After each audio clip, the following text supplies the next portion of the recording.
Graças a Deus. Capítulo 11 de João, dando continuidade, verso 46. Mas alguns deles foram ter com os fariseus e disseram-lhe o que Jesus tinha feito. Depois, os principais dos sacerdotes e os fariseus formaram um conselho e diziam: que faremos, porquanto este homem faz muitos sinais? Se o deixarmos assim, todos crerão nele. E virão os romanos e tirar-nos-ão o nosso lugar e a nação. E Caifás, um deles, que era sumo sacerdote naquele ano, lhes disse: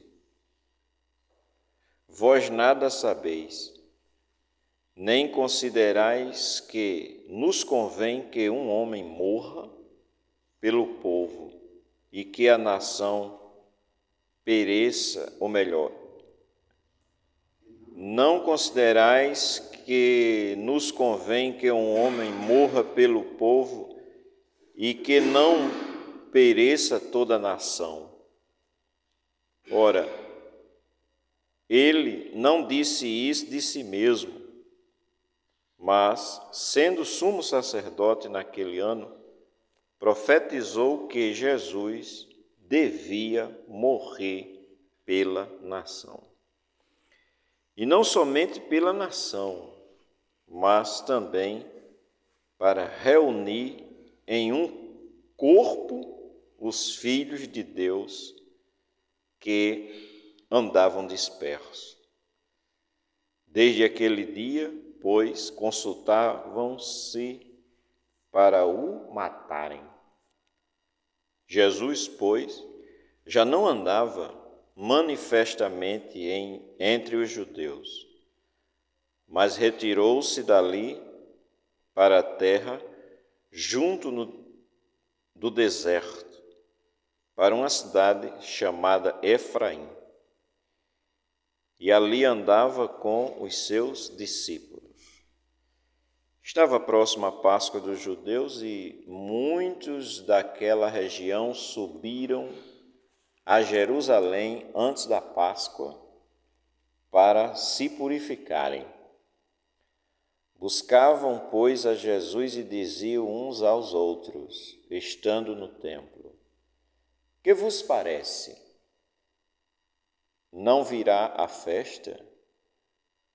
Ora, os principais dos sacerdotes e os fariseus tinham dado ordem para que, se alguém soubesse onde ele estava, o denunciasse para o prenderem. Como lemos, melhor dizendo aqui, quando o sumo sacerdote disse. Primeiro a gente vê que isso aqui é logo após a ressurreição de Lázaro, né? Como a gente leu na leitura anterior, certamente um dos maiores milagres efetuados por Jesus, uma pessoa que foi ressuscitada depois de 4 dias. Um feito desse, no pensamento da gente, era para Jesus ser cada vez mais glorificado. Aí os cabas dizem: não, vamos matar esse homem. Porque se nós não o matá-lo, o entendimento dos caras, nós vamos perder, como foi que eles disseram, verso 47. Depois os principais dos sacerdotes e os fariseus formaram um conselho. No caso, esse depois de quê? Depois do milagre da ressurreição de Lázaro, né? Aí eles diziam: que faremos, porquanto este homem faz muitos sinais? Sinais, leia-se, milagre, né? Aí eles diziam: se o deixarmos assim, todos crerão nele. Ou seja, a gente vai ficar sem quem acredita em nós, né? Todo mundo vai acreditar nele, né? Isso é o que a elite religiosa da época perdendo seus fiéis, né? Ou aqueles que o ouviam, para ouvir agora Jesus. Né?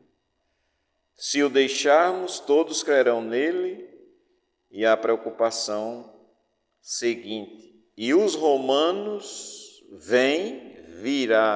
virão os romanos e tirar-nos-ão o nosso lugar, a posição, né, que eles eram governantes.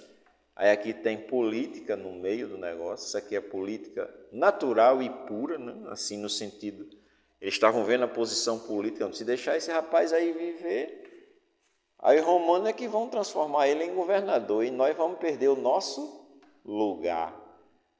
Como se dizia muito e ainda se diz, vamos perder a mamata, né? É sim, aqui é isso mesmo. Aí os romanos, que era quem governava o mundo, e Israel estava debaixo deles também, né? Sob Roma. Se o deixarmos assim, todos crerão nele e virão os romanos e tirar-nos-ão o nosso lugar e a nação. Aí o sacerdote da época, né?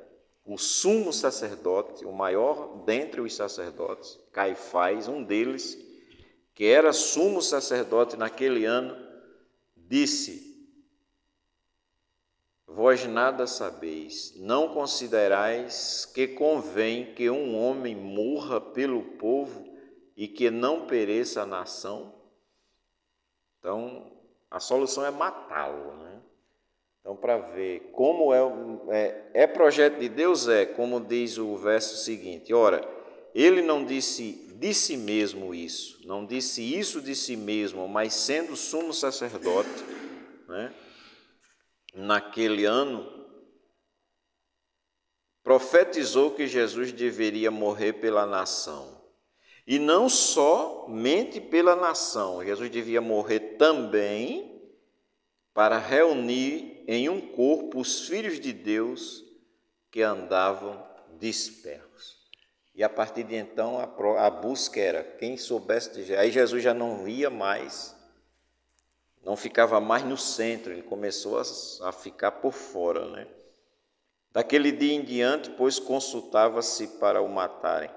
É o verso 54. Jesus, pois, já não andava manifestamente entre os judeus, mas retirou-se dali para a terra junto do deserto, para uma cidade chamada Efraim. Aí tem muitas coisas aqui. Mesmo Jesus vindo para aquele momento, e sendo Jesus, que é Deus, sendo ele Deus, ele não desafiou as autoridades. Quando planejaram matá-lo e queriam prendê-lo, então ele já não ia mais para perto deles, ele já se afastou. E muita gente diz hoje: não, eu vou para cima, eu vou matar, ou eu vou em nome de Deus e ninguém pode, não sei o que. Quer dizer, e Jesus era quem? E qual é a lição que ele dá? Até que chegasse a hora certa, então ele já não ia desafiar as autoridades. Ele já não andava mais na capital, que é Jerusalém. Ele foi para uma cidade de interior, ele ficou andando lá. Por isso que muitas vezes, quando os outros evangelhos dizem que quando ele curava alguém, ele dizia: não diga a ninguém, porque se você disser, você vai me denunciar, né? Você vai me... Até que chegasse o momento certo. Porém, quando chegou o dia e o momento certo, ele não recuou, ele disse: sou eu, estou aqui. Mas até que chegasse a hora, isso é proceder com prudência, como já dizia na profecia, né? O meu servo procederá prudentemente. Que lição grande. E hoje a gente não tem poder nenhum e fica dizendo: porque não sei o quê. Mas na hora da onça beber água, o neguinho parte, né? Parte com força. Então, que coisa tremenda. Mas a gente vê claramente aqui que a posição, quando se mexe na posição de alguém, ele planeja matar quem estiver ameaçando, seja até Jesus.